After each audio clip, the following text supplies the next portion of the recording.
Le signal d'arrêt vous impose un arrêt obligatoire à la ligne blanche avant le passage pour piétons ou avant une intersection si la ligne n'est pas présente.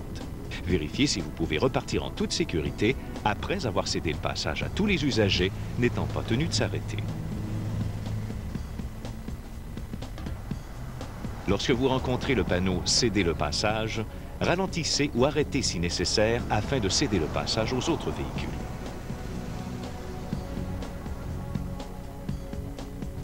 Le panneau reculé vous indique que la circulation vient en sens inverse sur ce tronçon de route.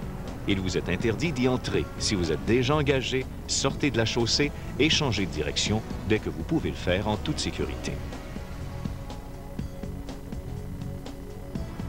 Une entrée interdite signale que l'accès à une route est interdit à toutes les catégories de véhicules. Il s'agit soit d'une route à sens unique, soit d'une bretelle de sortie d'autoroute. Le signal ferroviaire est installé près de tout passage à niveau. Vous devez ralentir et regarder prudemment des deux côtés de la voie ferrée. Cette signalisation oblige certains véhicules, comme les autobus d'écoliers ou de transport de matières dangereuses, à s'arrêter, qu'il y ait un train ou non. Sur les panneaux de limite de vitesse, la limite absolue est celle qui est affichée et représente la vitesse maximale ou minimale à laquelle vous devez conduire votre véhicule. N'oubliez pas que ces limites sont prévues en fonction de conditions idéales de conduite. Le sens unique vous montre la direction à suivre. Il est habituellement placé sur le coin droit rapproché et le coin d'extrême gauche d'une intersection.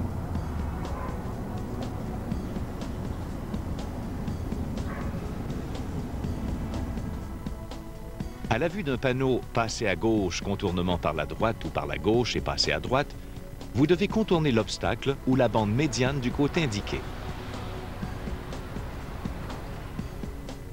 Les panneaux début de sens unique et début de circulation dans les deux sens, qui n'existent qu'au Canada, vous informent d'un changement à cet endroit précis de voie unique en voie à deux sens ou l'inverse.